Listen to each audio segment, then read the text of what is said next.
Bonjour à tous, bienvenue dans La séance est ouverte. Nous allons revenir sur les deux motions de censure déposées par la France Insoumise et par le Rassemblement national contre le gouvernement sur la question du Mercosur.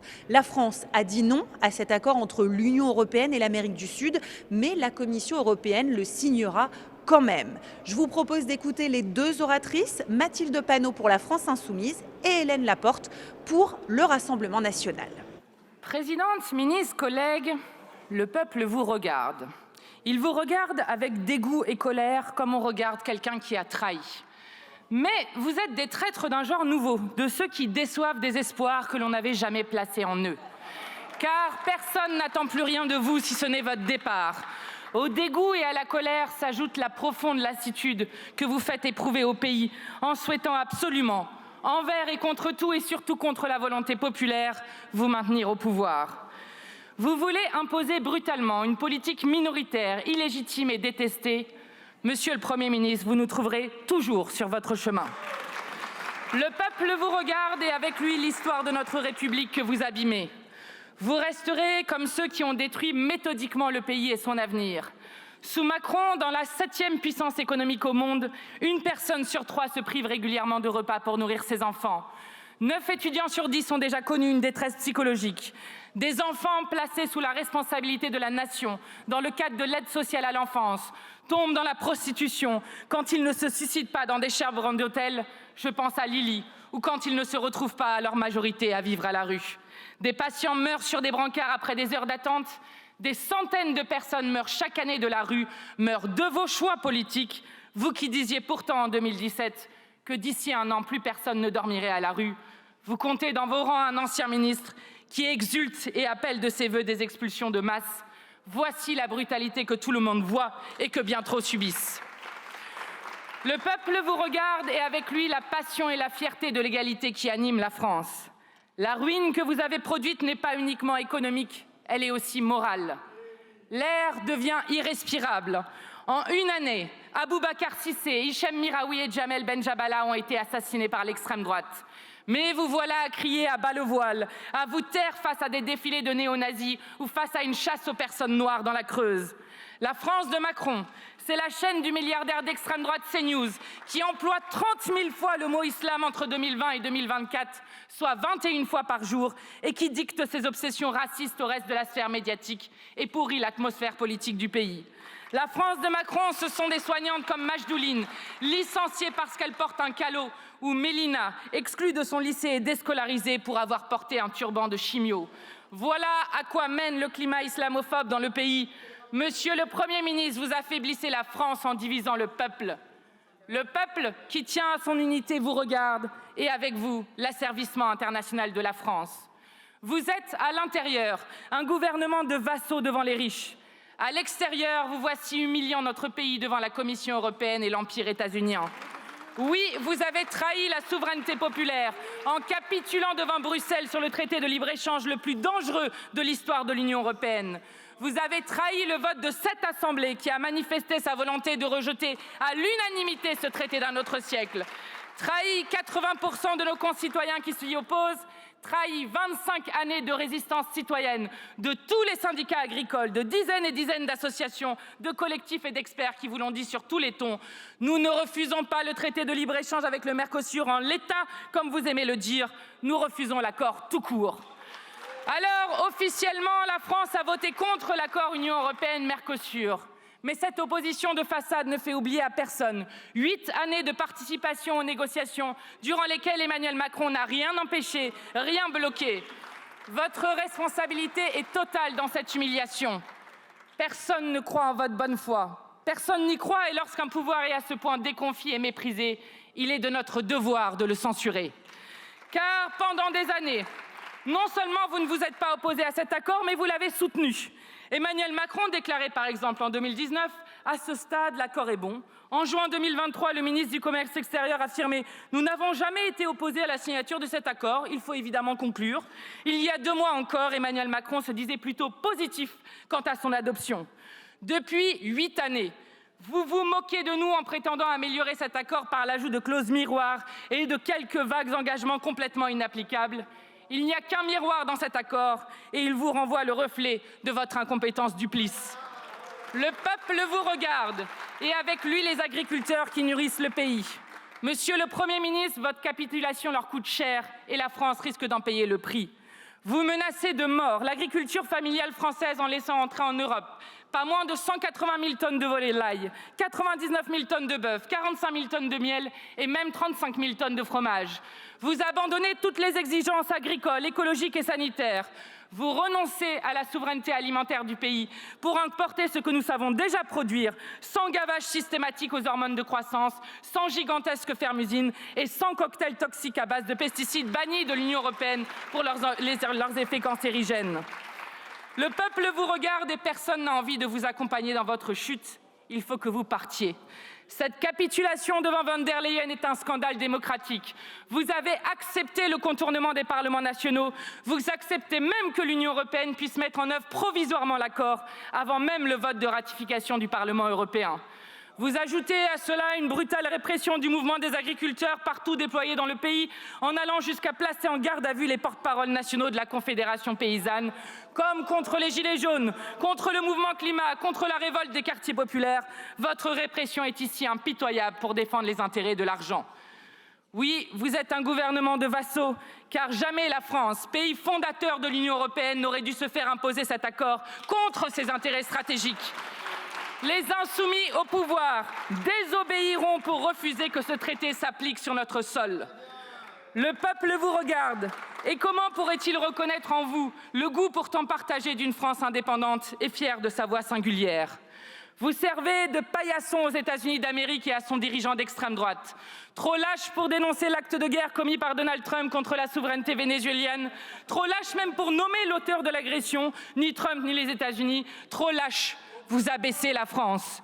Celui qui s'autoproclame président du Venezuela pour voler son pétrole, qui s'affranchit de tout droit international, a applaudi des deux mains la complaisance insupportable du président français en partageant sa réaction. Cautionner l'enlèvement d'un président en exercice et de son épouse dans une opération qui a fait 100 morts, c'est cautionner le kidnapping comme méthode politique. C'est accepter demain la main basse des États-Unis sur le Groenland, sur Cuba, sur le Mexique, sur la Colombie, sur la Palestine. Vous légitimez les adorateurs de la force en refusant de défendre le droit international. Quant aux agents du service après-vente du Pentagone qui voudraient faire croire que les États-Unis agissent pour la liberté et la démocratie, qu'ils regardent en face l'assassinat de René Nicole Goud par la police de l'immigration. Monsieur le Premier ministre, il était de notre devoir comme Français de condamner dès la première minute l'impérialisme états-unien, de dire que Trump, avec Poutine et Netanyahou, détruit le droit international, car la servilité ne produit rien d'autre qu'une extension de la domination du plus fort. Elle est la dernière des faiblesses et un manque de fidélité à notre tradition diplomatique. Vous nous faites honte. Comme nous avons honte de voir la France complice du génocide toujours en cours à Gaza. Un cessez-le-feu avec un enfant palestinien tué en moyenne par jour n'est pas un cessez-le-feu. Nous avons honte de vous voir continuer à défendre l'OTAN emmené par un État qui nous menace et nous rançonne. Les insoumis au pouvoir auraient immédiatement rejoint le front du refus, porté par la Colombie, le Brésil, le Mexique ou encore l'Espagne, car la France ne sera jamais la vassale des États-Unis. Vous pensez nous faire peur en agitant le spectre d'une dissolution en cas de vote de cette motion de censure. Chiche, monsieur le Premier ministre, faites-le. En plus de débarrasser le pays de votre gouvernement de malheur, vous verrez que suivant les règles de la politique qui vous font perdre 100 députés à chaque élection législative, il ne restera plus aucun macroniste dans cette assemblée. Le peuple vous regarde et il est prêt à vous battre dans les urnes. Pour nous, le vote populaire ne sera jamais une menace, car le peuple, en toutes circonstances, est le seul souverain dont nous reconnaissons l'autorité. En toute hypothèse, et ne vous en déplaise, vous n'échapperez ni au scrutin des municipales, ni à celui des présidentielles. Vous devrez rendre des comptes. Et lorsque toutes les personnes que vous avez appauvries, humiliées, opprimées, stigmatisées, relèvent la tête et vont aux urnes, apparaît une vérité qui vous effraie. Nous sommes plus nombreux que vous. Nous sommes plus nombreux que vous. Sachez que le temps où vous pensiez pouvoir faire souffrir les gens, ceux qui les opposent, une résistance est terminé. Les mobilisations sociales en cours en sont une démonstration supplémentaire. Nous nous en réjouissons. Monsieur le Premier ministre, quand le peuple se rappelle qu'il est peuple, il vous fait peur. Et vous avez raison d'avoir peur. Vous tomberez et lorsque vous tomberez, le peuple vous regardera et vous rappellera cette leçon de Gérard de Nerval. C'est que le peuple aussi, malheur à qui l'éveille, pour que tout au-dessus de l'immense édifice penche et se démolisse, il ne lui faut qu'un mouvement. Vous tomberez. Merci beaucoup, Madame la Présidente Panot. La parole est à présent Madame Hélène Laporte pour le groupe Rassemblement national.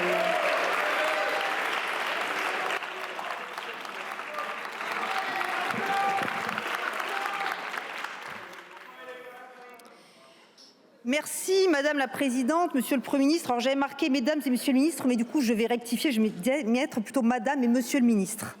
Chers collègues, voici donc 3 mois que ce gouvernement, nouvelle version du précédent dont nous ne retiendrons que son échec spectaculaire, est en fonction. 3 mois durant lesquels rien n'est venu démentir le sentiment largement partagé dans le pays d'un pouvoir qui refuse obstinément d'entendre la voix des Français. Le 10 octobre dernier, alors que la nécessité d'un retour aux urnes, celle de redonner enfin au peuple l'occasion de se prononcer sur la politique qu'il souhaite voir mener, s'imposait comme une évidence démocratique, le chef de l'État, une fois de plus, retenu la pire des solutions, celle du déni.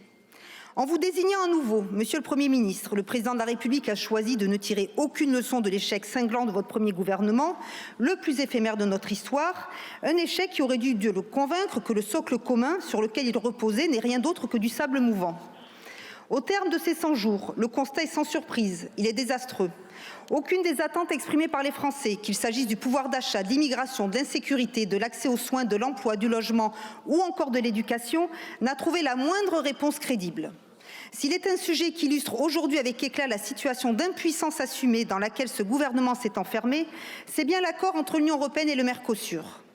Depuis 1999 et le mandat de négociation confié à la Commission européenne par un gouvernement de gauche s'agissant de la France, cet accord est un serpent de mer des relations extérieures de l'Union. Les attentes de part et d'autre sont connues. L'industrie européenne, en particulier allemande, cherche de nouveaux débouchés, une sécurisation de son approvisionnement en matières premières. Les pays d'Amérique du Sud, au premier rang desquels le Brésil, y voient l'ouverture d'un immense marché pour leur production agricole, en expansion constante, favorisée notamment par une déforestation massive. L'agriculture française, nous le savons tous, sera la grande perdante de cet accord. Officiellement, la France s'y oppose depuis des années et fait suffisamment rare pour être soulignée. Cette opposition semblait avoir fait consensus sur l'ensemble du spectre politique, comme en témoignent les nombreuses résolutions adoptées à l'unanimité, ici même et au Sénat. Pourtant, l'opinion publique, elle aussi, est en phase avec cette proposition. 79% des Français soutiennent les agriculteurs dans leur mobilisation contre cet accord. Pourtant, cette ligne, qui pouvait sembler claire, a été brouillée ces derniers mois par une succession de déclarations contradictoires du chef de l'État, se disant dès le mois de juin prêt à signer un accord qu'il jugeait encore quelques mois auparavant inacceptable en l'état, et pour justifier ce revirement, s'est réfugié derrière un protocole additionnel et ses prétendues mesures de sauvegarde que certains osent présenter comme des clauses miroirs qui n'en sont pas. Dès lors, il est devenu évident que la France, pourtant membre fondateur de l'Union européenne, deuxième puissance économique et second contributeur net, avait choisi la voie du renoncement, renonçant à rassembler une minorité de blocage capable de faire obstacle à l'adoption de l'accord. Rappelons ainsi que si toutes les composantes du spectre politique français affichent officiellement une opposition, aucun parti n'a autant agi contre son adoption que le Rassemblement national, que ce soit à l'Assemblée nationale ou au Parlement européen. Car en ce qui nous concerne, pas moins de 52 votes à amendement à ce sujet de la part de nos eurodéputés, contre seulement 13 pour les eurodéputés macronistes. Le camp macroniste se dit contre l'accord, mais dans ce cas-là, pourquoi le gouvernement de Michel Barnier en 2024 s'est-il opposé à l'examen en séance de la proposition de résolution que j'avais déposée contre le Mercosur ? Pourquoi ont-ils déserté l'hémicycle, vous les macronistes, enfin il n'y a personne, en janvier 2025, lors du vote de nos amendements enjoignant le gouvernement à faire obstacle activement à l'adoption de l'accord? Pourquoi la gauche, qui cherche aujourd'hui à se placer en premier rôle d'opposition à l'accord, a-t-elle voté contre ces mêmes amendements? Cette année, nous avons vu le gouvernement changer encore de discours. Il ne s'agissait plus de rappeler la fermeté supposée de la position française, mais de rassurer sur le contenu de l'accord lui-même. On nous a expliqué que les contingents exonérés ou quasi exonérés de droits de douane étaient marginaux. Près de 100 000 tonnes de bœuf à droit réduit, 180 000 tonnes de volailles détaxées, 180 000 tonnes de sucre. Continuez, écoutez, parce que ce sont des données certainement que vous n'avez pas, donc au moins ça vous fera travailler un peu. Chacun ici sait pourtant, et les représentants des filières concernées vous le confirmeront, que ces volumes suffiront à bouleverser les équilibres du marché intérieur et à tirer les prix vers le bas, dans un contexte où nos filières sont déjà au bord du précipice. Vendredi dernier, le président de la République appréciait être engagé in extremis dans une mise en scène désormais familière du macronisme et du théâtre politique de l'impuissance, a finalement voté contre l'adoption de l'accord par le Conseil européen. Mais voici donc le récit qui nous est aujourd'hui servi. La France aurait bataillé, tenté de convaincre, échoué, mais maintenu sa position jusqu'au bout. Elle sortirait la tête haute d'une séquence dont l'issue serait désormais scellée. L'accord entrera en vigueur et nos agriculteurs devraient en subir les conséquences. Tout serait perdu sauf l'honneur. Mais la réalité, elle est tout autre. La France n'a rien fait pour bloquer efficacement cet accord. Depuis un an, le Rassemblement national le martèle. La France doit saisir la Cour de justice de l'Union européenne concernant la scission de l'accord, manifestement contraire au mandat de négociation. Cette scission que nous annoncions et redoutions depuis des années permet de soustraire la partie commerciale de l'accord à la règle de l'unanimité. Sans elle, il n'y aurait pas d'accord Mercosur aujourd'hui. Or, le gouvernement refuse cette saisine, se réfugiant derrière la perspective d'une saisine par le Parlement européen, une saisine que nous soutenons évidemment avec le groupe Patriotes pour l'Europe, ayant lui-même déposé une motion en ce sens lundi. En clair, l'exécutif refuse d'aller au bout d'une position que l'on prétend pourtant inchangée. Et ce n'est pas cette sortie honorable qu'attendent nos agriculteurs mobilisés, mais une véritable politique de blocage, par la saisine de la Cour de justice de l'Union européenne, mais aussi par l'utilisation de tous les leviers dont dispose la France, y compris celui du gel de sa contribution nette au budget européen, qui s'élève à près de 10 milliards d'euros par an. De la part d'un gouvernement, la faiblesse n'est pas une excuse, c'est une faute. On nous reprochera encore aujourd'hui de nourrir l'instabilité, c'est exactement l'inverse. En censurant ce gouvernement minoritaire, nous rendons au peuple français le droit de choisir le cap du pays. De nouvelles élections mettraient fin à l'instabilité chronique d'une ligne politique sans colonne vertébrale, maintenue artificiellement par des arrangements partisans dans les couloirs de l'hémicycle. Notre pays est gravement malade. Il continue de perdre son industrie à un rythme alarmant, avec plus d'une centaine de sites fermés en 2025. Les difficultés d'accès au logement s'aggravent alors que nous construisons 2 fois moins que nécessaire. La désertification médicale progresse, transformant l'accès aux soins en parcours du combattant. Signe alarmant de la dégradation de notre système de santé, la mortalité infantile augmente depuis 10 ans. La France est par ailleurs entrée dans l'hiver démographique. En 2025, pour la première fois, il y a eu plus de décès que de naissances. Avec 645 000 naissances, nous atteignons le niveau le plus bas depuis 1945. Notre agriculture, écrasée par des normes plus lourdes qu'ailleurs et abandonnée face à une concurrence déloyale, s'enfonce dans une crise sans fin, aggravée par l'incapacité du gouvernement à anticiper les crises sanitaires, comme le démontre la gestion calamiteuse de la dermatose nodulaire contagieuse. Et l'échec en matière agricole est si manifeste que le gouvernement s'est autorisé à nous imposer un chantage mesquin sur 300 millions d'aides pour faire accepter son budget par ailleurs délétère.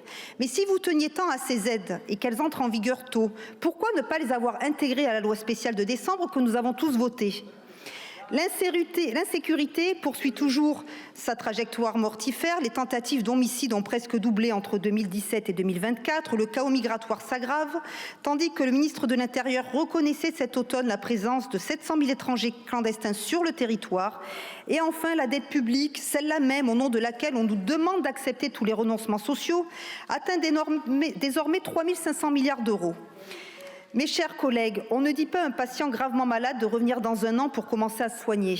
Attendre 2027 n'apportera rien à la France. L'année qui nous sépare de la prochaine présidentielle, si elle se poursuit avec ce gouvernement de l'échec, sera une année perdue de plus, ce à quoi personne ici, je l'espère, ne saurait se résoudre. Le constat, pour sévère qu'il soit et sans appel, ce gouvernement n'est pas apte à diriger la France. Monsieur le Premier ministre, vous agitez la mesure d'une dissolution comme un épouvantail, vous pariez sur l'attachement des députés à leur siège plutôt qu'à leur pays. Donc je pense que c'est bon, mais uniquement dans certains coins de l'hémicycle. Mais s'agissant des députés du Rassemblement national, c'est malheureusement évidemment un pari perdant. Pour nous, la dissolution n'est pas une crainte, c'est une chance de sortir enfin la France de l'ornière dans laquelle un demi-siècle de renoncement l'a plongée. Aussi, nous voterons chacune des 2 motions de censure, celle que nous avons déposée ainsi que celle émanant des bancs qui nous font face, ce qui, je le rappelle bien évidemment, et c'est une évidence, n'a rien d'un vote d'adhésion, un discours politique. Une motion de censure n'a qu'un objet, faire tomber un gouvernement qui ne mérite pas la confiance de la nation. Nous avons toutefois appris, sans aucune surprise, certains groupes sont appelés à jouer leur rôle de supplétifs du bloc gouvernemental, puisque selon les directives de M. Faure et de M. Retailleau, les députés des groupes socialistes et de droite républicaine devront s'abstenir de voter les motions qui sont présentées aujourd'hui. Certains d'entre vous auront peut-être le courage de se défier de ces consignes d'appareil pour joindre leur vote au nôtre, et si tel est le cas, vous aurez au moins le mérite de la cohérence entre vos convictions et vos actions, et les discours de justification n'y changeront rien. Refuser de voter aujourd'hui la censure, c'est soutenir ce gouvernement de l'échec et du renoncement. Ne laissons pas un jour de plus notre pays dans cette paralysie. Ayons le courage de retourner devant le peuple français à qui nous n'avons rien à cacher. Votons la censure. Le Premier ministre Sébastien Lecornu leur répond en rappelant que la France s'est opposée au traité.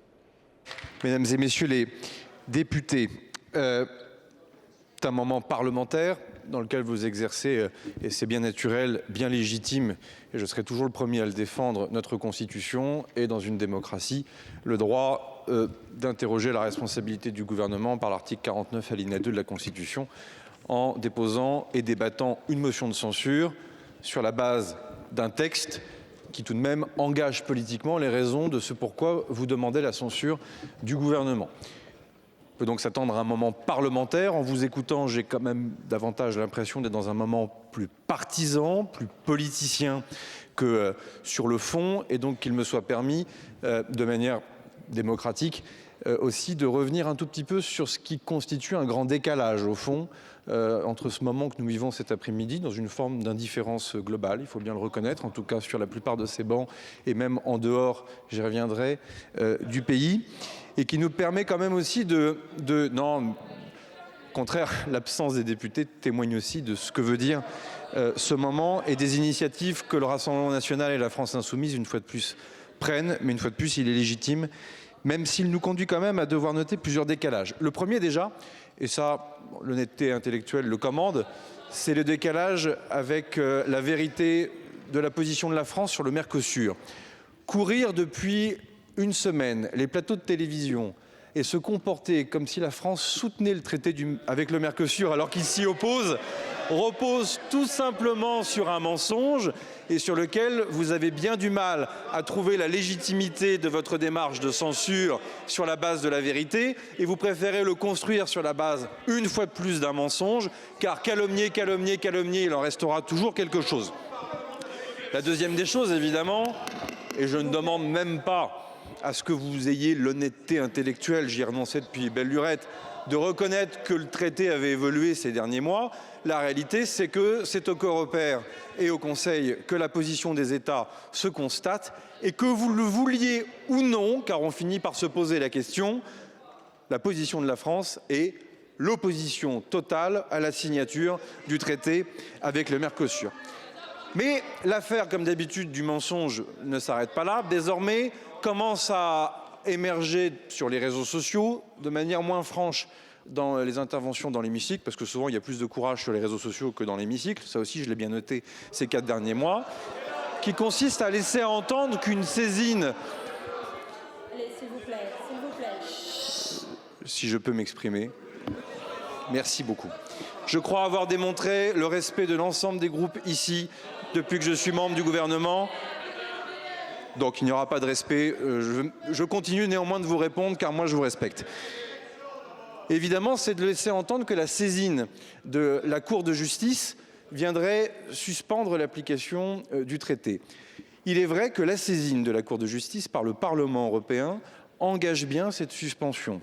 Que la saisine par un État membre de l'Union européenne de la même Cour de justice n'entraîne pas la suspension. Et donc, là aussi, ne laissons pas à entendre ou à faire croire aux agricultrices, aux agriculteurs, aux Françaises et aux Français qui sont inquiets de la procédure complexe, il faut bien le reconnaître, de l'application de ce traité, ou en tout cas de la manière dont ce traité peut être appliqué, en laissant entendre des choses qui sont fausses. Et donc, c'est pour cela, et c'est le deuxième décalage que cette motion de censure, que ces deux motions de censure sont en train d'introduire aussi, c'est une division au moment même où l'équipe de France au grand complet, devrait prendre son bâton de pèlerin et convaincre l'ensemble des sensibilités politiques au Parlement européen pour avoir un vote favorable. Et c'est là où, objectivement, le moment est bien mal choisi de cette motion de censure, se tirant une balle dans le pied, mais en France, nous avons l'habitude de nous diviser et de nous tirer des balles dans le pied et de ne pas être capables de nous réunir pour défendre les intérêts du peuple français. Les mêmes qui nous le reprocheront ensuite, comme d'habitude, la trahison viendra toujours du même endroit, alors que là, il est évident que les jours qui viennent, l'ordre du jour du Parlement européen à Strasbourg, les votes qui sont attendus, dont on sait tous qu'ils sont davantage guidés par des intérêts nationaux que des intérêts partisans, doivent nous conduire à devoir remporter ce vote qui peut se jouer à 10, 15 ou 20 voix. Décalage une fois de plus entre l'avis de cet hémicycle, en tout cas, Madame la Présidente, une partie de cet hémicycle, et l'avis de ce qui se passe au Parlement européen. Et ce décalage, vous le verrez, tôt ou tard, nous le paierons une fois de plus. Troisième décalage, évidemment, avec la procédure budgétaire. Nous sommes le 14 janvier, la France n'a pas de budget. Il se trouve que globalement, les deux groupes politiques qui ont déposé la motion de censure, ces deux motions de censure, sont les deux groupes politiques qui ont largement contribué au ralentissement des débats depuis le début. 3500 amendements déposés, c'est un record sur cette deuxième lecture. Des votes tactiques dans les deux sens pour faire en sorte que tous les compromis qui puissent émerger sur l'espace le plus central, en tout cas le plus républicain de cet hémicycle, échouent. La France insoumise votant à droite pour s'assurer que la copie vire le plus à droite possible pour qu'elle ne soit absolument plus digeste pour une partie de cet hémicycle. On l'a vu sur le projet de loi de financement sur la sécurité sociale. Les règles liées à l'entonnoir et à l'acceptabilité, la recevabilité des amendements, là aussi remis en question dans le cadre des travaux de la Commission. Bref, rien ne nous aura été épargné. Et quand je note que pendant des années, la plupart de ces groupes ont réclamé une nouvelle vie parlementaire, une nouvelle pratique du partage du pouvoir, une autre relation entre le gouvernement et le Parlement. Je vois que celles et ceux qui promettent une 6e République plus parlementaire, eh bien ce n'est pas pour demain, puisque force est de constater que à chaque fois, le passage en force, le blocage, l'intimidation, comme vous êtes en train de le faire, monsieur le député, reste encore une pratique qui me semble d'un autre temps et que nous refusons. Mais je pense que le dernier décalage est le plus grave, en tout cas à titre personnel, dans le respect que je vous dois et comme membre du gouvernement, mais aussi d'ailleurs comme homme et comme citoyen, puisqu'on peut être adversaire politique et se respecter, enfin, en tout cas moi je le considère encore. Oui, c'est pas contagieux toujours, j'ai bien vu. C'est au fond le décalage que vous êtes en train d'introduire entre la vie politique nationale et l'actualité internationale. Tir de missile Oreschnik la semaine dernière de la Fédération de Russie sur l'Ukraine, intimidation qui rentre dans une grammaire nucléaire. Situation au Venezuela, la question du Groenland, la République islamique d'Iran où le peuple se soulève en état deux doigts d'un début de guerre civile. Situation au Proche et au Moyen-Orient, le défi chinois porté en tout cas et posé par la Chine qui ne cesse d'être plus grand. La situation du terrorisme au Sahel, les alliances traditionnelles et le multilatéralisme qui est potentiellement en pleine crise et en tout cas qui est largement interrogé. Et il est certain que c'est le moment de censurer le gouvernement, c'est le moment de priver la France d'une stabilité, c'est le moment d'envoyer un message à nos compétiteurs et à nos alliés, comme quoi au fond vos petits calculs politiciens priment sans cesse sur l'intérêt général. Au fond, on n'a pas besoin de compétiteurs, on vous a déjà, on a ces tentatives de sabotage interne en permanence et vous agissez, mesdames et messieurs les députés, tels des tireurs couchés en tirant dans le dos de l'exécutif au moment même où nous devons affronter justement des dérèglements internationaux. Donc c'est votre droit le plus légitime de déposer cette motion de censure. C'est une démocratie et nous le respectons. Néanmoins, vous devez vous aussi prendre vos responsabilités et voir qu'en ce moment même, déposer des motions de censure, interroger la stabilité du pays, ralentir encore davantage les procédures budgétaires, tout cela a un impact et malheureusement, il sera payé par le peuple français. Merci beaucoup, Monsieur le Premier ministre. C'est maintenant à chacun des 11 groupes politiques de se positionner par rapport à ces motions de censure. Madame la Présidente, Monsieur le Premier ministre, Madame la Ministre, Monsieur le Ministre, mes chers collègues, tout le monde connaît le célèbre personnage de dessin animé Oui Oui. le célèbre pantin de bois qui vit à Miniville, le pays des jouets, et porte toujours un bonnet bleu surmonté d'un grelot ainsi que d'un éternel foulard jaune à pois rouges. Eh bien, nous avons dans notre classe politique son alter ego maléfique, Non Mélenchon. Non Mélenchon, c'est une poupée qui fait non, qui dit non à tout. Il est à la tête d'une internationale qui ne connaît ni frontières ni nuances. Ce n'est ni celle des travailleurs, ni celle des peuples, c'est l'internationale du non. Suspendre la réforme des retraites, c'est non. Produire plus, c'est non. Signer un accord de libre-échange, c'est non. Saluer que la France n'ait pas signé un accord de libre-échange, c'est encore non. Quoi qu'il arrive, la France insoumise dit non. Non par réflexe, non par posture, non par paresse intellectuelle, non comme mantra, non comme credo. Et avec 37 motions de censure et 71 motions de rejet préalables déposées depuis 2022, ce non est devenu votre seule ligne politique. Les députés de la France insoumise disent non à tout. Et c'est même à ça qu'on les reconnaît. Alors, prenons le sujet du Mercosur, puisque c'est le premier élément qui motive cette motion. Fait rare, l'ensemble des groupes de cette Assemblée ont exprimé à l'unanimité leur opposition à cet accord, à 5 reprises, ne serait-ce que dans cette législature. Et la France a agi en cohérence. Par la voix du président de la République, Emmanuel Macron, elle s'est opposée au traité lors du vote au Conseil européen, de manière claire, sans aucune ambiguïté, parce qu'il ne contenait pas les clauses que nous exigions pour protéger nos agriculteurs.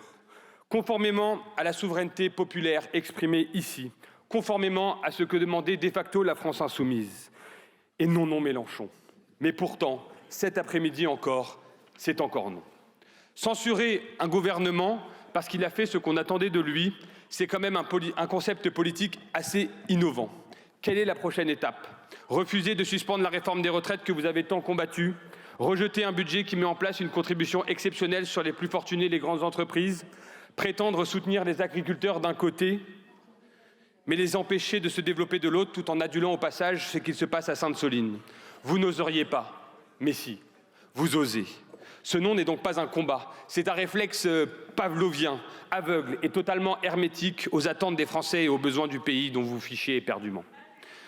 Comme souvent, dans le populisme, il y a à l'origine de vos réponses simplistes et hypocrites de vrais problèmes, complexes, qu'il faut regarder en face. Car oui, une partie de nos agriculteurs est en grande difficulté. Oui, leur colère est légitime. Oui, les défis sont immenses sur l'eau, sur la productivité, sur le partage de la valeur, sur le renouvellement des générations, sur l'adaptation au changement climatique, sur les taxes qui pèsent sur nos exportations.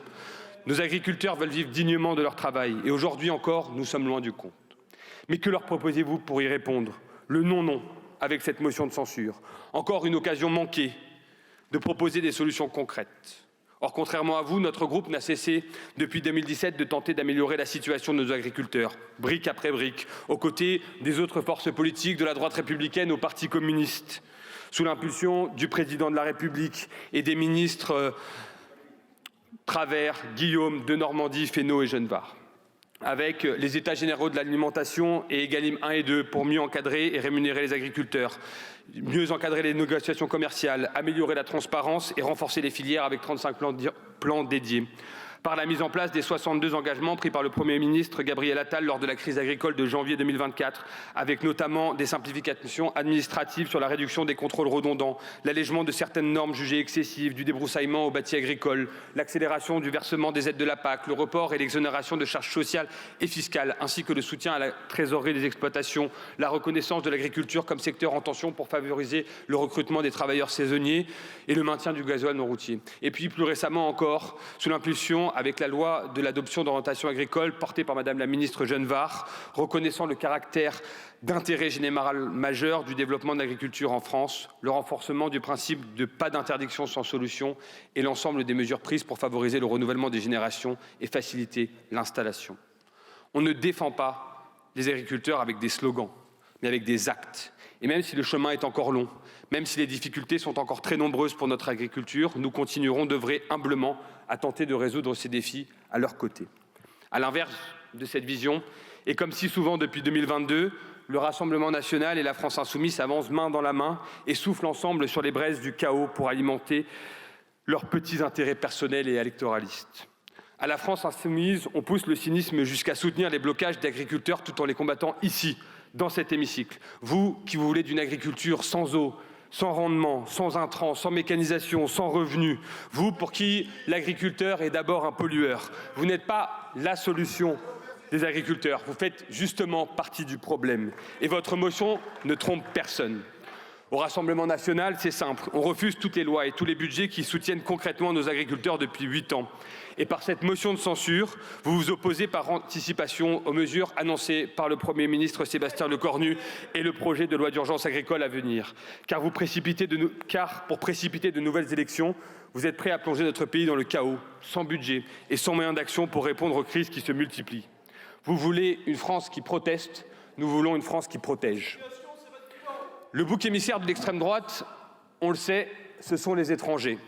Le bouc émissaire de l'extrême gauche, on le sait, ce sont les riches. Mais vous avez un ennemi commun qui vous rassemble, l'Europe. L'Europe dont il faudrait qu'on sorte si on lit attentivement le contenu de votre motion. L'Europe qui serait la cause de tous les problèmes que subissent nos compatriotes. Mais dans un monde international qui vacille face au retour des empires et de la guerre aux portes de notre continent et dans tant d'endroits dans le monde, nous avons plus que jamais besoin de l'Union européenne et plus que jamais besoin d'en faire un instrument de puissance et de souveraineté stratégique pour rivaliser avec les grands blocs. Parce que oui, votre vrai modèle à vous, c'est celui du Venezuela de Maduro. Ce n'est pas moi qui le dis, c'est votre motion de censure. Votre rapport à la démocratie est particulièrement troublant. À partir de quand un régime autoritaire devient-il infréquentable pour la France insoumise? À partir de combien de prisonniers politiques commence-t-on à parler de contexte? À partir de combien d'élections truquées peut-on encore parler de souveraineté populaire? À partir de combien de centaines d'exécutions peut-on encore parler de manifestations contre la vie chère? La France insoumise ne combat pas les dictatures. Elle les hiérarchise avec une cohérence inversement proportionnelle à leur volume sonore dans cette Assemblée. Chez les filles, chez la France insoumise, un dictateur n'est jamais coupable. Il est seulement mal compris. Car oui, chers collègues, le texte que nous examinons aujourd'hui ne se contente pas de relativiser. Il exige la libération immédiate de Nicolás Maduro. Voilà où nous en sommes. Une motion de censure déposée par des députés de la République française pour défendre un dirigeant qui emprisonne ses opposants, muselle la presse et confisque les élections. Ce n'est plus une ambiguïté, c'est un choix. Votre lecture du monde et de l'histoire est d'un cynisme répugnant, où vous dissimulez mal votre accointance morbide avec les pires régimes qui soient. Aux attaques terroristes du Hamas du 7 octobre, vous voyez un acte de résistance. À l'incarcération du tyran Maduro, vous préférez la prise en otage d'un souverain débonnaire. Au soulèvement du peuple iranien contre la dictature des mollahs, vous voyez des manifestations contre la vie chère, alors que malgré le blackout total imposé par le pouvoir en place, les mots « femmes, vie, liberté » criés par le peuple iranien que nous soutenons dans leur combat résonnent partout dans le monde. Mes chers collègues, cette motion n'est ni un acte de courage, ni un sursaut démocratique, ni une alerte morale. C'est un exercice de posture, un concours d'indignation sélective et un plaidoyer pour l'irresponsabilité. Une majorité de gouvernements européens, de tous bords, ont choisi de soutenir l'accord du Mercosur. Mais le Parlement européen doit encore s'exprimer et peut parfaitement le bloquer. C'est ce à quoi nous devrions nous consacrer aujourd'hui. Nous continuerons, pour notre part, à défendre la démocratie sans adjectif, les agriculteurs sans arrière-pensée électorale et la France sans double discours. Et pendant que certains disent non à tout, nous continuerons à tout faire pour la protéger. Je vous remercie. Madame la Présidente, Monsieur le Premier ministre, Mesdames et Messieurs les ministres, chers collègues, le 30 janvier 2025, le groupe socialiste a été le premier à proposer une proposition de résolution européenne qui condamnait le Mercosur. Elle a été adoptée à l'unanimité. Et c'est fort de cette délibération pionnière que nous pouvons affirmer aujourd'hui que dans ce dernier kilomètre qui nous sépare du vote à Strasbourg, où nous serons mardi en délégation pour soutenir nos collègues européens et donner de l'espoir à une majorité à ce Parlement, dans ce dernier kilomètre, le Nord n'est pas à la division, le temps n'est pas à tergiverser, le temps est à l'unité dans le combat. Pourquoi est-ce que nous condamnons ce Mercosur? Nous le faisons parce que nous sommes un vieux et grand pays agricole, fier non seulement de sa science vétérinaire, agronomique, également de sa science du sol. Faut-il rappeler qu'il y a 80 ans, sous l'autorité d'Edgar Pisani, à cette tribune, le 13 avril, il y a exactement le 13 avril, François Tanguy-Prigent installer la loi du fermage qui a été une des garanties de juste valeur, de partage de la valeur et de la prospérité agricole. Nous sommes un grand pays agricole, nous sommes un pays d'avenir, fiers de ses savoir-faire et certains de notre avenir.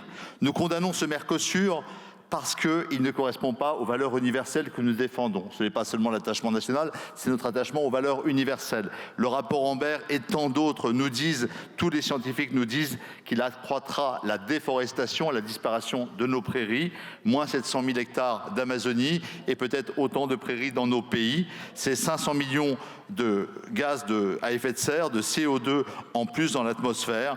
Et c'est une concurrence déloyale qui entraînera dans un cercle mortifère une baisse des normes, un abaissement des normes, un abaissement de nos exigences environnementales et sociales au moment même où nous devrions, dans l'esprit des 10 ans de la COP 15, relever le défi de la maîtrise du dérèglement climatique et de la défense de la biodiversité.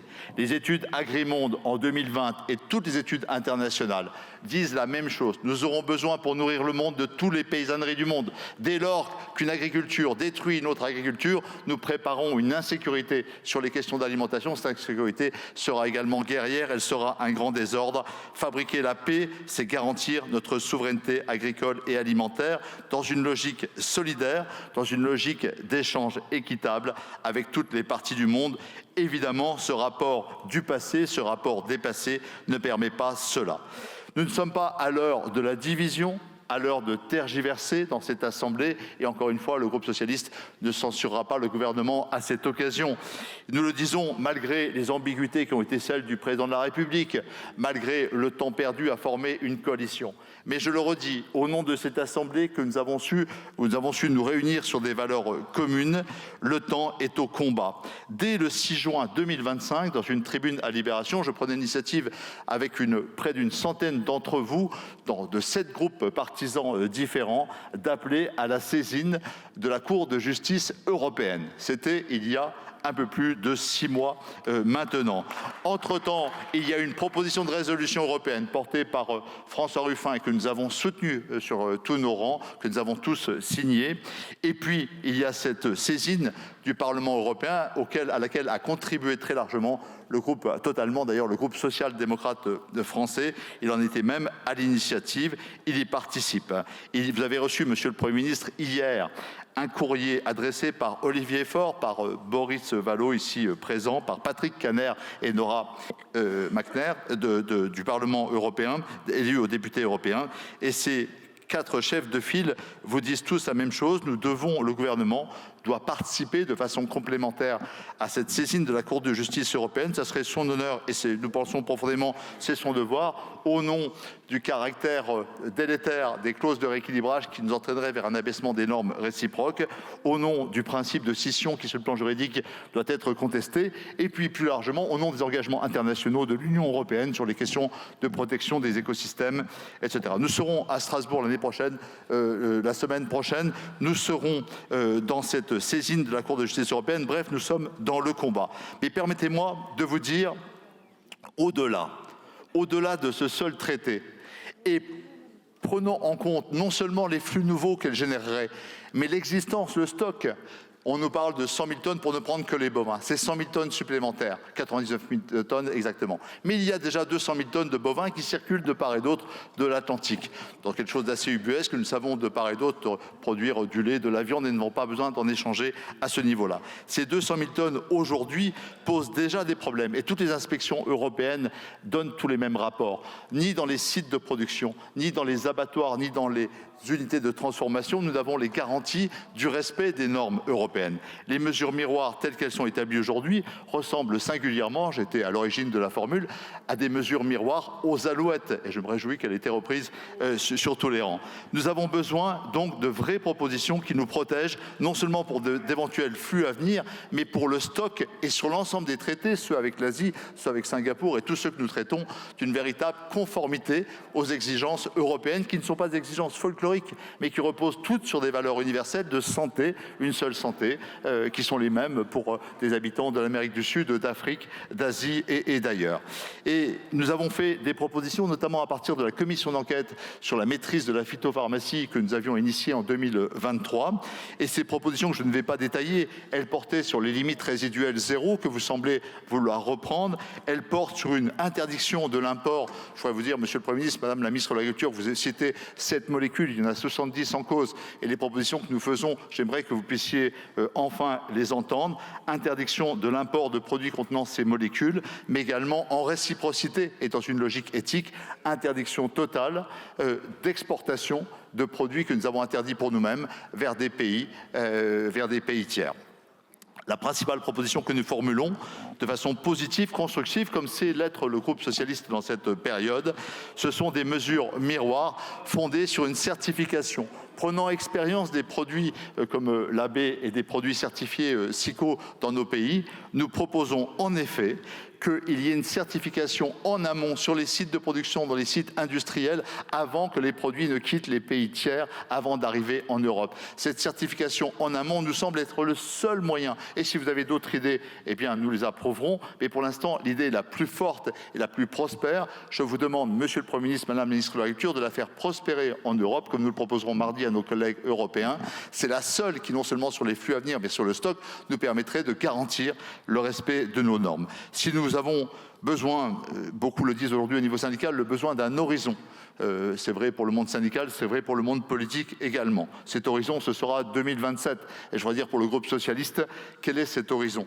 C'est celui, très clairement, de la consolidation et non pas de la destruction du pacte vert comme nous sommes en train de le faire à l'échelle européenne.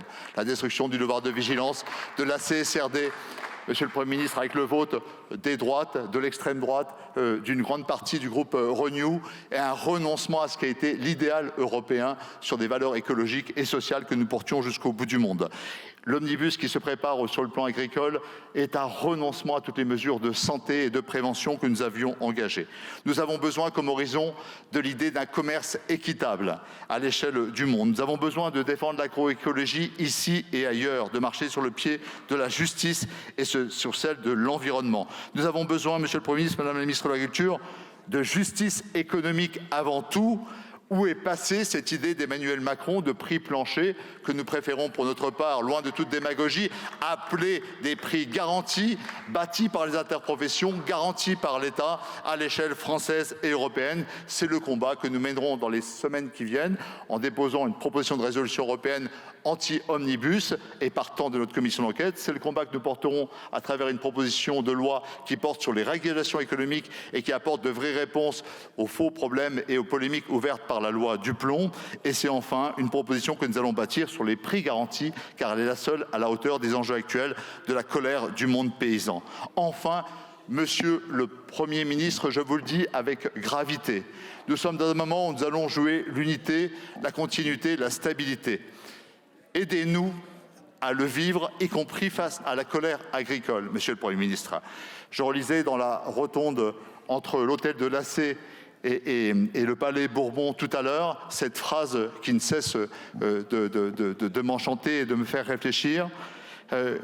Les hommes cherchent la lumière dans un jardin fragile où frissonnent les couleurs. Les couleurs, les voici. La lumière, c'est la vérité, la justice, la sagesse. Ne vous laissez pas emporter par les colères, par les rapports de force.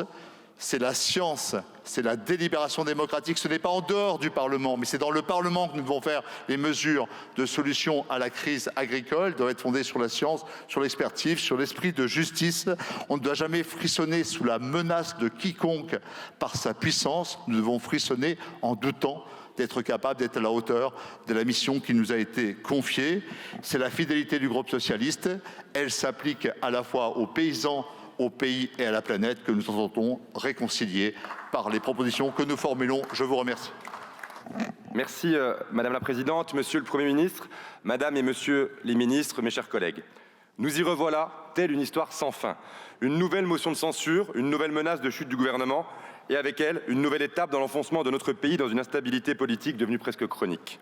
Nous revoilà encore à l'heure des petits calculs où certains veulent profiter des difficultés du pays pour prospérer sans projet ni solution et avec un seul objectif, le chaos. Ici même, il y a plus d'1 an, une coalition des contraires allant de l'extrême gauche à l'extrême droite renversait un gouvernement pour la 2e fois sous la Ve République. Cette coalition d'alliés objectifs a d'ailleurs travaillé souvent, main dans la main, lors de l'examen des textes budgétaires avec un objectif, toujours plus de taxes. 3 mois après sa formation, ce gouvernement est à nouveau contesté, non pas au terme d'un débat apaisé et constructif, mais au terme d'une accumulation de tensions, de blocages et de postures. Quelles que soient nos convictions, quelles que soient les oppositions légitimes qui nous traversent, personne ici ne peut sincèrement se réjouir d'un tel spectacle. Aucun de nos concitoyens d'ailleurs ne s'en réjouit. Car si nous siégeons dans cet hémicycle, c'est parce que, je l'espère, nous croyons à la République, à la France, parce que nous aimons notre pays, parce que nous savons que l'instabilité n'est jamais une solution, mais toujours un facteur d'aggravation des crises. Nous traversons une période exigeante où 2 chemins s'offrent à nous. Le premier est celui de la facilité apparente, celui du fracas, de la censure répétée, de la paralysie institutionnelle. Le second est plus difficile, de la responsabilité, de la continuité de l'État, dans un contexte déjà fragilisé par la dette, les déficits et les fractures sociales. C'est ce second chemin que nous avons le devoir d'emprunter. Alors que la voracité des empires d'Est en Ouest se réveille, alors que la dégradation de nos finances publiques dépasse des sommets historiques, alors que notre pays est menacé sur l'une de ses souverainetés les plus stratégiques, l'alimentation, nous ne pouvons tomber dans cette irresponsabilité. Faire tomber un gouvernement dans cette période serait prendre la décision d'affaiblir la France encore un peu plus.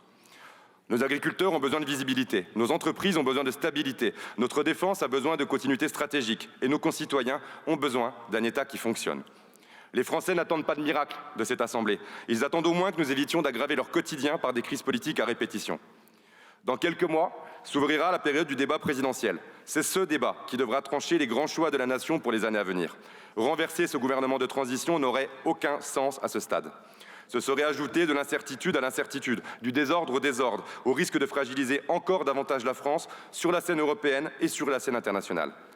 Venons-en maintenant aux motifs invoqués pour tenter de justifier cette motion de censure, et d'abord à l'accord entre l'Union européenne et le Mercosur. Le 9 janvier dernier, le Conseil européen a autorisé la signature de cet accord d'un autre temps. La France s'y est opposée, clairement, et notre groupe s'en félicite. Depuis le premier jour, nous alertons avec constance contre ce projet mortifère pour nos agriculteurs, pour notre souveraineté alimentaire, pour notre modèle agricole. Madame la ministre de l'Agriculture a toujours été à nos côtés dans ce combat quand elle partageait nos rangs. Dans cet hémicycle, une large majorité de députés, toutes sensibilités confondues, s'est prononcée contre le Mercosur. Preuve éclatante que la défense de notre agriculture dépasse les clivages partisans et les postures politiciennes. Aujourd'hui, pourtant, vous instrumentalisez ce combat. Vous faites preuve d'un cynisme assumé en laissant croire que renverser ce gouvernement permettrait de revenir sur une décision qui est déjà actée au niveau européen. C'est faux, et vous le savez. Votre manœuvre est indigne, irresponsable, dangereuse. Ne croyez pas que les agriculteurs soient dupes. Ils n'ont que faire de vos coups de menton et de vos calculs politiciens. Ils attendent de la vérité de la part de la représentation nationale. La France n'a pas réussi à constituer une minorité de blocage au Conseil européen en raison du revirement de l'Italie. Pour autant, le combat n'est pas terminé. La responsabilité de la France est immense. Convaincre les députés européens de s'y opposer aux côtés de nos agriculteurs. Tous les leviers juridiques et institutionnels doivent être utilisés pour nous y opposer. La saisine de la Cour de justice de l'Union européenne n'est pas seulement possible, Monsieur le Premier ministre, elle est nécessaire. Car oui, le Mercosur n'est pas qu'un simple débat commercial, c'est un véritable choix de société. Soit nous assumons de défendre notre souveraineté alimentaire, la compétitivité de notre agriculture et le modèle de production que nous imposons à nos propres agriculteurs, soit nous acceptons de devenir dépendants d'importations produites dans des conditions sociales, environnementales et sanitaires que nous refusons sur notre sol. Nos agriculteurs n'ont pas besoin de slogans ou d'effets de tribune, ils ont besoin de cohérence, de constance et d'action efficace. Dans ce contexte, nous avons, hélas, une fois de plus la démonstration qu'il y a ceux qui attisent le désordre, car ils espèrent en tirer profit. Vous pariez, collègues de la France Insoumise, collègues du Rassemblement National, sur le chaos, la paralysie, persuadés qu'ils vous ouvriront la voie à une révolution politique. Cette stratégie est connue, assumée et revendiquée. Elle a un nom, Jean-Luc Mélenchon. Depuis des mois, les Français regardent avec inquiétude, mais aussi avec lassitude, l'incapacité de notre Assemblée à trouver un accord minimal dans l'intérêt du pays. N'oublions rien de la responsabilité de la France Insoumise dans la situation actuelle de l'agriculture française, ni le danger qu'elle représente par ses complaisances, ses ambiguïtés et ses dérives. Que nous propose comme autre choix l'extrême gauche pour nos agriculteurs si nous devions voter cette censure? Vous avez refusé de voter la loi d'orientation agricole pour la souveraineté alimentaire. Vous avez refusé de voter la loi visant à lever les entraves au métier d'agriculteur. Vous avez, à la suite de l'adoption de ces 2 textes par l'Assemblée, porté un recours auprès du Conseil constitutionnel dans l'espoir qu'ils soient censurés.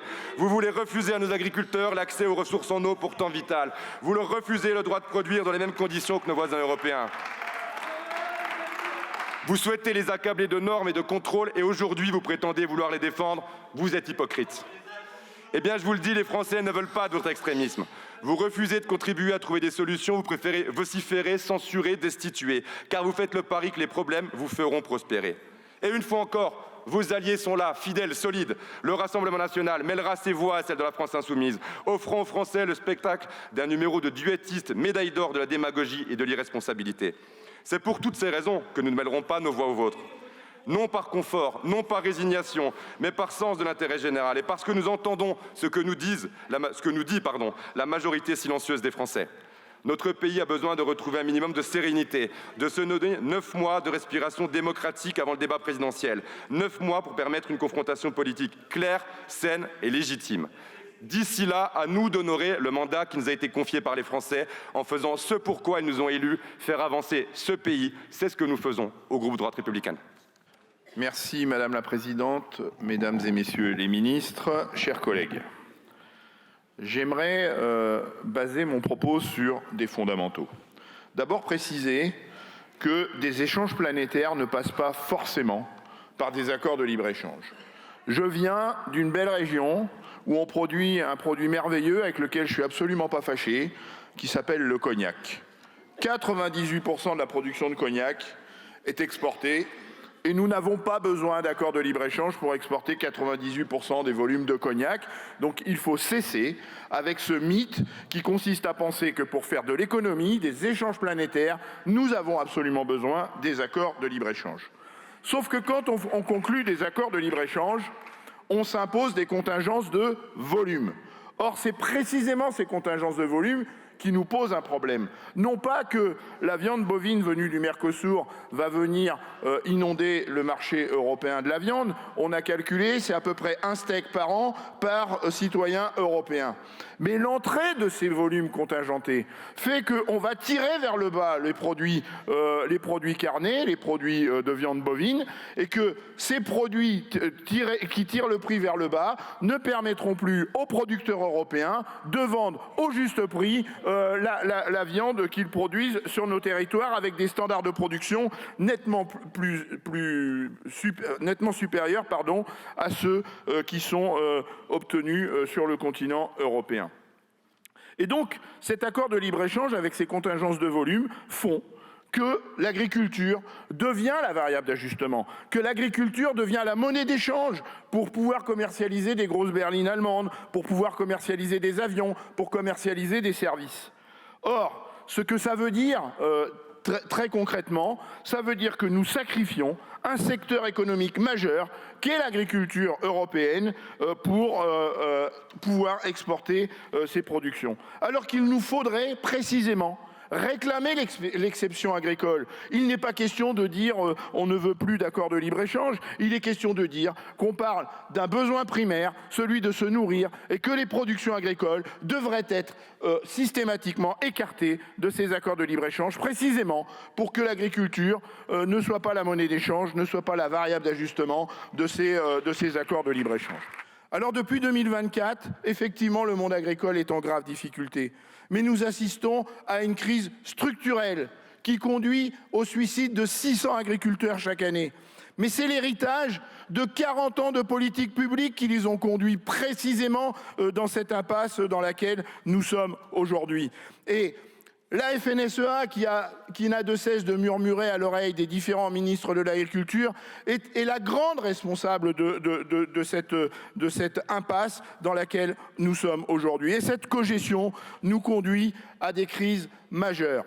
Et ce n'est pas les clauses miroirs que vous voulez mettre en avant, même si quand j'étais député européen, je les défendais.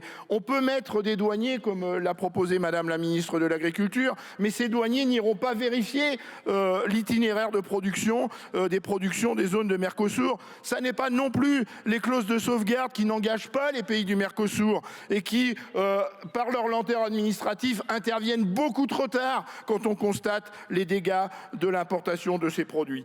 Il valait mieux rassembler les États membres pour constituer la fameuse minorité de blocage. Sauf que le président Macron n'a jamais œuvré dans ce sens-là. J'étais député européen, je ne l'ai jamais vu tenter de rassembler cette minorité de blocage. Pire, la France a été présidente du Conseil pendant le premier semestre 2022 et n'a pas saisi cette occasion pour constituer cette minorité de blocage. Et donc la raison pour laquelle nous dénonçons ce qu'il se passe aujourd'hui, c'est que le vote contre de M. Macron n'est pas un vote sincère, c'est un vote de façade face à la crise des agriculteurs. C'est une hypocrisie au regard de l'action qu'il conduit depuis 2017. Et c'est un cynisme sans borne. C'est un cynisme sans borne de voter contre maintenant, alors que la majorité pour valider l'accord du Mercosur était acquise au Conseil. Et donc, cette sincérité fait que ce manque de sincérité piétine aussi la démocratie, chère à mon ami François Ruffin qui est ici dans l'hémicycle. L'unanimité dans cet hémicycle a été acquise à 2 reprises pour s'opposer à l'accord de Mercosur. Et M. Macron, s'il était sincère, aurait utilisé la saisine de la Cour de justice de l'Union européenne pour réclamer le fait que la procédure n'était pas en ordre.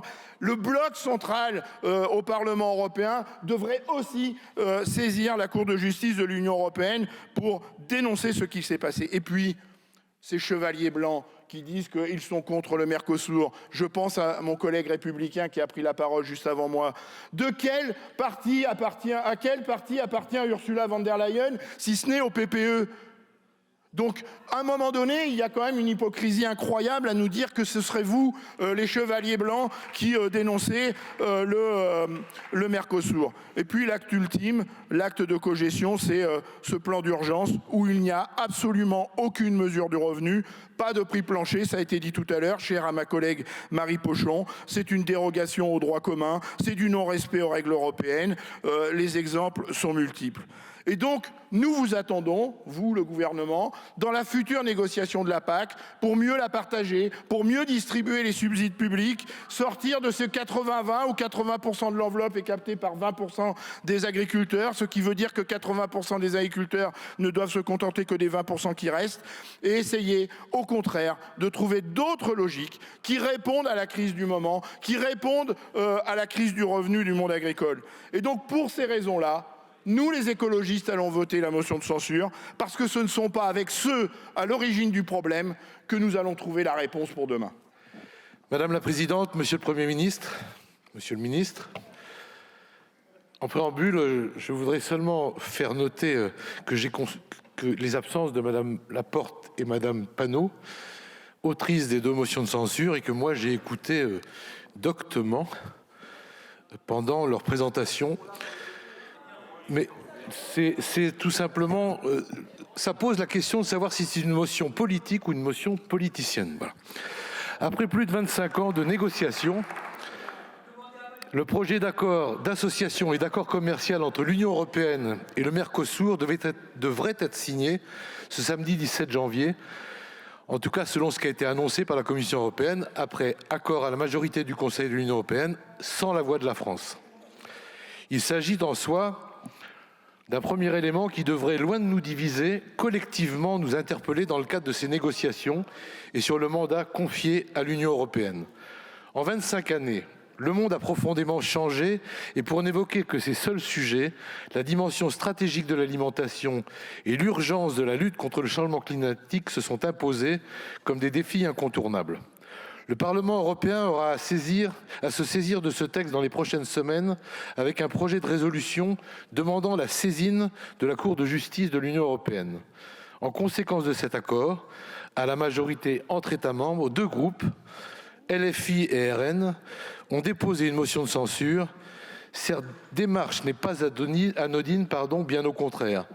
Comme l'a dit mieux que moi le Premier ministre tout à l'heure, déposer une motion de censure dans ce contexte, c'est faire le choix délibéré de préférer les désaccords politiciens à l'unité de la nation. C'est faire le choix de la division quand plus que jamais, La voix de la France a besoin d'être forte pour défendre son agriculture et plus globalement ses intérêts. C'est privilégier les débats de posture pendant toute une après-midi quand toute notre énergie, quel que soit le groupe auquel nous appartenons, devrait être mobilisée pour peser auprès des institutions européennes et notamment auprès du Parlement européen. Enfin, ces motions de censure, c'est porter sur la géopolitique, le monde, l'Europe et les questions de souveraineté un regard naïf, totalement déconnecté du réel, par cynisme ou par facilité démagogique. Car au fond, nous pouvons toutes et tous en convenir, le gouvernement, s'il était censuré, n'entraînerait pas le traité avec le Mercosur dans sa chute. Cessons de faire comme si. Nous devons cela à nos agriculteurs, mais plus globalement, aux Français. En revanche, ceux qui défendent la censure du gouvernement prennent un risque très clair qu'ils doivent assumer. Priver encore pendant de longues semaines la France d'un budget et affaiblir la France aux yeux de nos partenaires européens et de puissances étrangères qui ne rêvent que de cela. En réalité, sans la France et singulièrement sans l'engagement personnel du président de la République, l'affaire serait entendue depuis longtemps. L'accord signé et les avancées dans les négociations internationales, bien qu'insuffisantes, je l'admets, n'auraient jamais été obtenus. À celles et ceux qui brandissent la menace de la censure, oubliez-vous l'action de la France pour obtenir des améliorations non suffisantes, certes, mais réelles? Oubliez-vous les efforts pour mobiliser les partenaires européens? Oubliez-vous que c'est à notre appel qu'ont répondu l'Autriche, la Hongrie, la Pologne et l'Irlande quand ils votent contre? La Belgique s'est abstenue, certes. Est-ce cette opposition sans relâche que vous censurez? Ou est-ce tout simplement le principe même de ces accords et du commerce international dont dépendent pour plusieurs secteurs de notre économie, y compris certaines filières agricoles? D'ailleurs, je pense en particulier à notre viticulture. L'Europe, dont les négociations commerciales sont une compétence exclusive, n'est pas plus forte quand elle est plus brutale. Elle se fait par l'exemple et l'adhésion des États membres. Au sein du groupe Les Démocrates, nous sommes également attentifs, je tiens à le souligner, à la prise en compte des règles environnementales dans les accords commerciaux. Plus largement, nous appelons donc à revoir les procédures et délais de telles négociations pour les rendre plus transparentes et plus en phase avec leur temps. Je l'ai rappelé au début de mon intervention. Au-delà de ce projet d'accord, qui est l'objet de ces motions de censure, sageons être honnêtes et regardons la réalité en face. Les graves difficultés de nos agriculteurs n'ont pas attendu la signature de ce projet pour se manifester. D'ailleurs, elles existent, elles sont sous nos yeux, aujourd'hui encore, alors même que cet accord n'est toujours pas entré en vigueur. Elles sont conjoncturelles, mais aussi structurelles, et ne sont pas nouvelles. Les réponses doivent donc impérativement être complétées. Aux autrices de ces motions de censure, je rappelle donc une vérité toute simple. Commençons par agir en France. Nous aurons à examiner dans les prochaines semaines un projet de loi d'urgence agricole annoncé hier par le Premier ministre. Nous attendons également la mise en œuvre des textes adoptés en 2025 et nous avons besoin d'un budget pour 2026 afin d'activer ces mesures tant attendues en matière de fiscalité, de soutien à l'agriculture et à sa transition écologique. Plus largement, il nous faut nous interroger sur l'avenir. Pour l'élevage, avons-nous besoin en France d'une filière d'engraissement, de faciliter les projets, d'une stratégie solide à l'export, de renforcer la contractualisation? Oui. Ce sont des questions majeures. Avons-nous besoin de renforcer la transition écologique en agriculture, de développer la recherche sur les alternatives face aux ravageurs, de nous assurer que les agriculteurs puissent vivre dignement de leur travail? Oui. Ces débats, nous devons les poursuivre au niveau européen, notamment dans les négociations de la future politique agricole commune, la PAC, pour la période 2028-2034, mais aussi en France. Pour éviter les divisions que nous voyons aujourd'hui et des postures politiques qui nous affaiblissent, pour nous permettre d'agir sur tous ces enjeux de demain, pour nos agriculteurs, pour nos concitoyens, rejetons donc aujourd'hui ces motions de censure irresponsables des deux groupes aux extrêmes de cet hémicycle. Je vous remercie. Madame la Présidente, Monsieur le Premier ministre, Madame la Ministre de l'Agriculture, Messieurs les ministres des Affaires étrangères, mes chers collègues. Les motions de censure qui nous sont soumises aujourd'hui ne relèvent pas d'un acte de contrôle parlementaire responsable tel que notre Constitution et l'esprit de la Ve République l'ont conçu. Elles ne sont pas davantage l'expression d'une alternative politique structurée, cohérente et crédible. Elles sont, disons-le clairement, des manœuvres opportunistes et dans le fond assez pathétiques.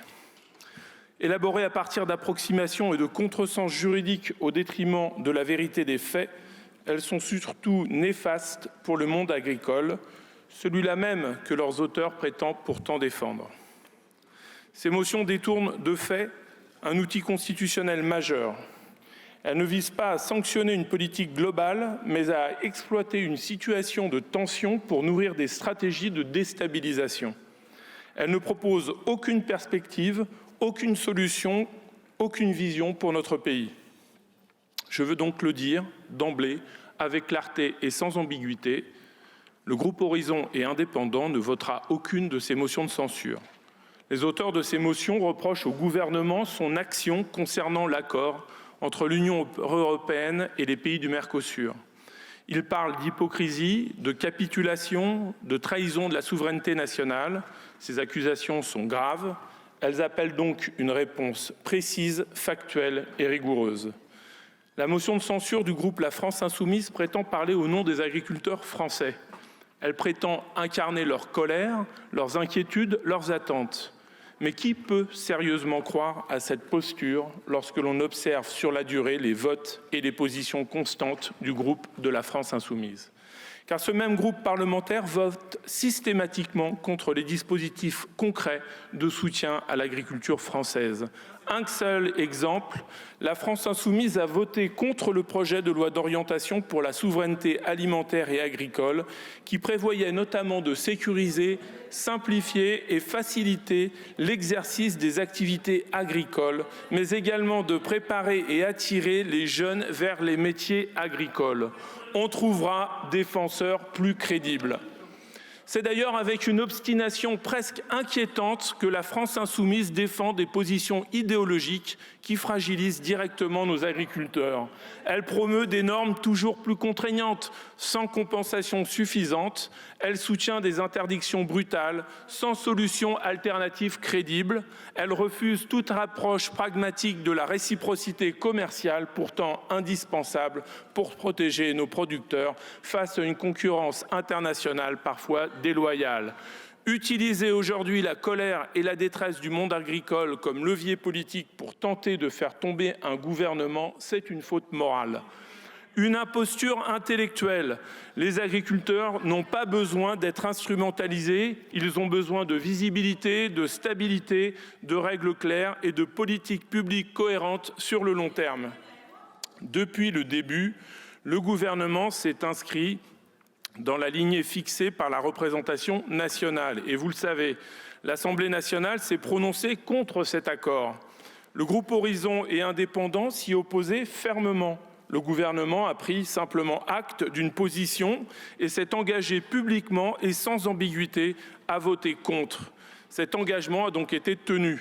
Bien sûr, l'accord entre l'Union européenne et le Mercosur soulève de vraies questions. Bien sûr, il pose des enjeux sérieux en matière de volume d'importation, de normes sanitaires, de normes environnementales et sociales et de concurrence pour certaines filières sensibles. Ces interrogations sont légitimes. Elles doivent être traitées avec sérieux, exigence et responsabilité. Le gouvernement français affirme défendre cette ligne en exigeant des clauses de sauvegarde, des mécanismes de réciprocité, des garanties qu'il faudra juger dans les faits à l'aune de cette effectivité. C'est sur ce terrain concret et vérifiable que la crédibilité de la position française devra être appréciée. Faire croire, en revanche, que le gouvernement aurait les moyens, à lui seul, d'empêcher un accord européen relève soit d'une méconnaissance volontaire des règles européennes, soit d'une volonté délibérée de tromper nos concitoyens. La France ne dispose pas d'un droit de veto unilatéral sur ce type d'accord commercial. Chacun ici le sait, chacun ici l'a toujours su. Nous refusons la politique du chaos, de la surenchère permanente et de l'instrumentalisation des colères légitimes. Ces motions de censure n'apportent aucune solution aux agriculteurs, elles n'améliorent en rien la position de la France en Europe, elles n'élèvent pas le débat sur la souveraineté internationale, elles servent un agenda politique étroit au détriment de l'intérêt général et de la stabilité du pays. C'est pourquoi, en responsabilité, par fidélité à nos institutions, par respect pour celles et ceux que nous représentons et par attachement à la crédibilité de l'action publique, le groupe Horizon et Indépendants ne votera pas ces motions de censure. Je vous remercie. Madame la Présidente, Monsieur le Premier ministre, Madame la Ministre, Messieurs les ministres, mes chers collègues, depuis l'ouverture des discussions sur l'accord commercial entre l'Union européenne et le Mercosur, le groupe Elliott a exprimé de manière constante et sans ambiguïté sa ferme opposition à ce traité.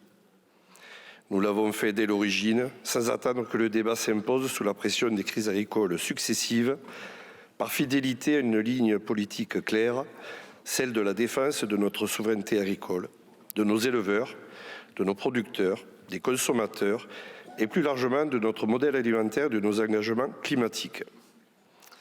Cette position, nous l'avons traduite dans les actes. À chaque fois que l'Assemblée a été amenée à se prononcer sur des textes, des résolutions ou des amendements visant à alerter sur les conséquences du Mercosur pour l'agriculture française, concurrence déloyale, normes environnementales et sanitaires asymétriques, pression sur les revenus agricoles, le groupe Elliott a toujours été au rendez-vous. Par exemple, en 2023, notre groupe votait à l'unanimité la proposition de résolution s'opposant à l'accord commercial entre l'Union européenne et le Mercosur déposée par les démocrates. Le 30 janvier 2025, l'Assemblée nationale a adopté une proposition de résolution invitant le gouvernement à refuser la ratification de l'accord Union européenne-Mercosur. Les députés du groupe Elliott ont voté à l'unanimité contre cet accord. Nous avons toujours considéré que l'on ne pouvait pas, d'un côté, demander à nos agriculteurs de produire mieux, plus durablement, avec des exigences croissantes, et de l'autre, ouvrir notre marché à des producteurs qui ne respectent pas ces mêmes règles. Pour autant, le groupe Elliott ne votera pas la motion de censure qui nous est aujourd'hui soumise. Ce choix est le fruit d'une analyse politique lucide et d'un sens aigu des responsabilités. D'abord, il faut le dire clairement, le vote d'une motion de censure ne permettra pas de bloquer l'accord entre l'Union européenne et le Mercosur, dont l'issue dépend d'un processus européen. Le président de la République a clairement indiqué que la France s'opposait à ce traité dont la signature est prévue samedi. Dans ce contexte, censurer le gouvernement n'ajouterait aucun levier supplémentaire pour empêcher l'accord d'aboutir. Au contraire, la voix de la France serait encore plus affaiblie qu'elle ne l'est depuis la dissolution. Mes chers collègues, le groupe Elliott reste fermement opposé à l'accord entre l'Union européenne et le Mercosur. C'est pourquoi nous demandons au gouvernement, en cas d'adoption du texte au Parlement européen, de saisir la Cour de justice de l'Union européenne pour qu'elle se prononce sur la conformité de cet accord avec les traités européens. Si un tel recours ne suspendra pas le texte, il permettra d'en tester la solidité juridique. Nous restons tout autant attachés à la stabilité budgétaire lorsqu'elle conditionne, à court terme, la capacité de notre pays à soutenir ses agriculteurs. C'est au nom de cette cohérence, de cette responsabilité et de cette fidélité au monde agricole que notre groupe ne votera pas la censure. Merci Madame la Présidente, Monsieur le Premier ministre, Madame la Ministre, Messieurs les ministres, chers collègues. À la table de notre assiette mondialisée, les cuisiniers français du libre-échange font aujourd'hui grise mine. À force d'être au fourneau et de mijoter les mêmes recettes libérales, il devient logiquement de plus en plus difficile pour ce gouvernement de contenir l'immense colère agricole qui s'exprime à travers le pays.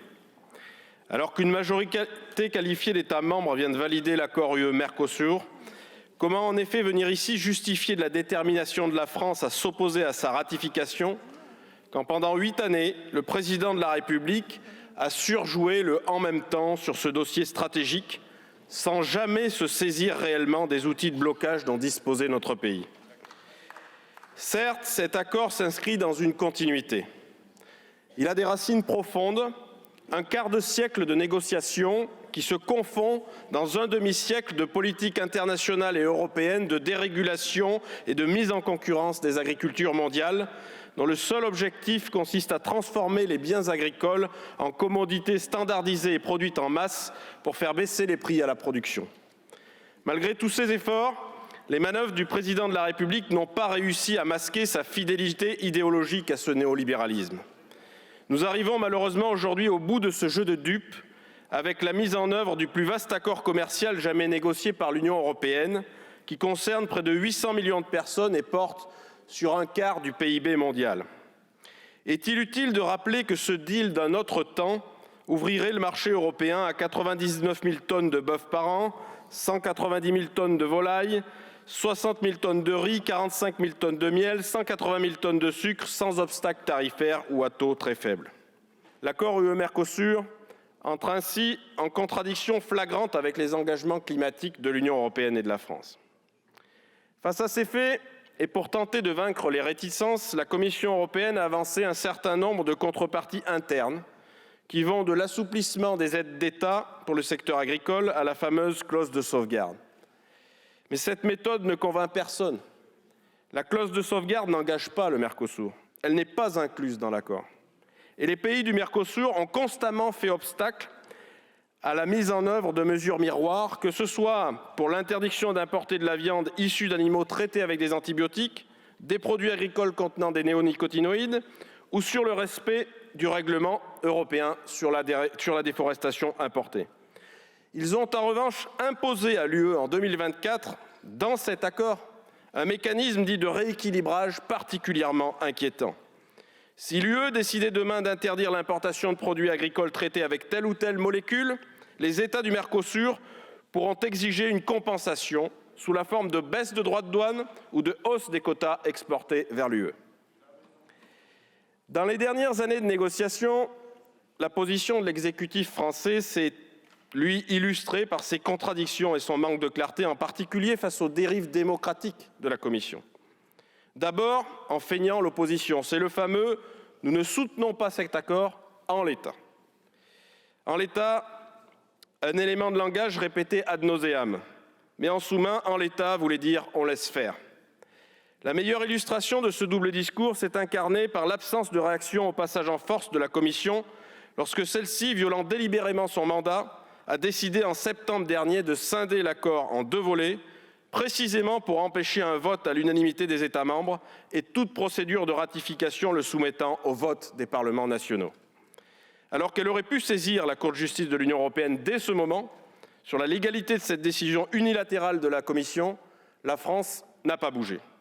Hier encore, le gouvernement n'a pas répondu à la demande de saisine de la CGUE, alors que la représentation nationale a voté à plusieurs reprises ici en ce sens. N'est-ce pas là encore un terrible aveu sur le fond? Pour empêcher malgré tout l'adoption de l'accord commercial dans le format proposé par la Commission, il restait à la France la possibilité de constituer une minorité de blocage au Conseil. Et là encore, le moins qu'on puisse dire, c'est que la France a manqué d'allant. Enfin, en cherchant désespérément l'issue la moins pénalisante politiquement, la position française a muté ces derniers mois vers une logique d'accompagnement centrée sur l'obtention de garanties techniques sans réelle portée juridique ou pratique. C'est la séquence communication autour des clauses de sauvegarde, puis dernièrement, celle sur d'hypothétiques contrôles systématiques des importations. Mais rien n'y fait. De sorte que le président de la République a certes été contraint de voter contre la signature de l'accord, sans pour autant lever les graves menaces qui pèsent sur notre agriculture avec la mise en œuvre toujours plus proche de son volet commercial. Vous nous dites aujourd'hui que la partie n'est pas jouée, que le Parlement européen peut à la fois saisir la CGUE sur la conformité de l'accord au traité et rejeter in fine l'accord lui-même. Mais Monsieur le Premier ministre, en vous tournant vers le Parlement européen, vous faites surtout l'aveu de votre propre échec sur ce dossier. Échec qui a pour origine la dérive néolibérale de la politique française et son corollaire, l'absence de vision et de cap stratégique pour notre agriculture et notre alimentation, le refus d'exclure le secteur agricole de la politique commerciale européenne. C'est donc bien au regard de cette impuissance consentie et de l'absence de réponse politique à la hauteur de votre gouvernement sur cet enjeu fondamental pour notre agriculture qu'une large majorité des députés communistes et du groupe GDR voteront cette motion de censure. Madame la Présidente, Monsieur le Premier ministre, Madame la Ministre, Messieurs les ministres, Mesdames, Messieurs les députés, c'est une chose que de déléguer temporairement un pouvoir susceptible d'être récupéré lorsque la délégation n'est plus conforme à l'intérêt national ou ne répond plus aux exigences du moment. C'est tout autre chose que d'opérer un transfert sans retour, pouvant contraindre un État à appliquer une politique contraire à ses intérêts et à ses choix. Ainsi parlait Philippe Séguin à cette tribune, le 5 mai 1992, dans un discours visionnaire. Près de 34 ans plus tard, la ratification du traité de libre-échange entre l'Union européenne et les pays du Mercosur donne à ces mots des accents prophétiques. En effet, piégés par le jeu d'institutions européennes auxquelles ces élites ont consenti le cœur léger, la France est désormais contrainte d'appliquer une politique contraire à ses intérêts et à ses choix. Alors que pour la première fois depuis 1978, la balance commerciale agroalimentaire de la France risque pour 2025 d'être négative, alors que notre agriculture fait face à une violente et inédite crise, la France va devoir consentir à une politique contraire aux intérêts de son agriculture. La signature du Mercosur vient donc nous rappeler qu'une nation qui abdique sa souveraineté finit toujours par en payer le prix. Ce traité imposera à nos agriculteurs une concurrence accrue, dans un contexte agricole dégradé et sans aucune garantie réelle sur la réciprocité des normes applicables aux productions. Aux concurrences déloyales internes à l'Union européenne qu'ils subissent déjà, s'ajoutera donc immanquablement la concurrence plus déloyale encore du Mercosur, qui dispose d'atouts incontestables alors que nos agriculteurs se trouvent entravés par tant de normes excessives et souvent insensées. Face à cette situation ubuesque, nos agriculteurs se sentent abandonnés et sacrifiés sur l'autel d'intérêts étrangers, et ils ont raison. Oui, les relations internationales sont dictées par la force et par les rapports de force. D'aucuns semblent le redécouvrir ces derniers temps, comme si le monde avait jamais vécu différemment, et nous payons aujourd'hui le prix de cette naïveté. Nous payons aujourd'hui le prix d'avoir laissé la France s'affaiblir d'année en année et devenir incapable aujourd'hui de défendre la voie de ses intérêts en Europe et face au monde. Cette naïveté, c'est la naïveté du macronisme. Cet échec, c'est l'échec du macronisme. Et si la France veut tourner la page de ces décennies de faiblesse, dont le macronisme est comme la conclusion quintessentielle, elle doit se doter d'une majorité et d'un gouvernement qui préfèrent les convictions fortes partagées par une majorité populaire aux compromis mollassons marchandés entre partis minoritaires. Car il est aujourd'hui plus urgent que jamais pour notre pays de renouer avec sa souveraineté pour défendre ses intérêts. En marge de la COP30 en novembre au Brésil, Emmanuel Macron avait déclaré au sujet de l'accord Mercosur « Je reste vigilant car je défends aussi les intérêts de la France ». Le gouvernement français ne doit pas défendre aussi les intérêts de la France, ce sont les seuls et uniques intérêts que le gouvernement a mission de défendre. Aujourd'hui, nous en faisons le constat, le gouvernement en est manifestement incapable, alors nous le censurerons. Vous nous rétorquerez, nous le savons, vous faites le choix de l'instabilité, vous êtes irresponsable. Non, le choix de l'instabilité, c'est vous qui l'avez fait. En 2024, de la France insoumise aux Républicains, en privant la France de toute majorité cohérente au nom d'un soi-disant front républicain. Nous faisons au contraire, nous, au sein du bloc national, le choix de la stabilité, en souhaitant redonner aux Français l'opportunité de se doter d'une majorité réellement capable et réellement déterminée à les défendre. Nous faisons le choix de la cohérence et des convictions, en tenant jusqu'au bout la promesse faite à nos agriculteurs de les défendre. Contrairement à M. Retailleau, nous ne menaçons pas de censure en semaine A pour ne pas censurer en semaine B. Nos convictions ne changent pas selon les phases de la Lune, car nous appelons à une stabilité dans la cohérence et dans le combat pour protéger les Français, quand vous appelez à une stabilité dans la cohérence et dans le marchandage pour protéger vos sièges. Alors oui, vous appelez à la stabilité, mais votre stabilité, c'est une stabilité dans la faiblesse, c'est une stabilité dans le déclin. Votre stabilité, ça s'appelle une agonie, et cette agonie n'a déjà que trop duré. Je vous remercie. Place à présent au vote. Voici le résultat du scrutin. Majorité requise pour l'adoption de la motion de censure, soit la majorité absolue des membres composant l'Assemblée, 288. Pour l'adoption, 256. La majorité requise n'étant pas atteinte, la motion de censure n'est pas adoptée. La motion de censure de la France insoumise n'a donc pas été adoptée, ni celle du Rassemblement national. Voilà donc pour ce numéro de La séance est ouverte. À très vite sur LCP.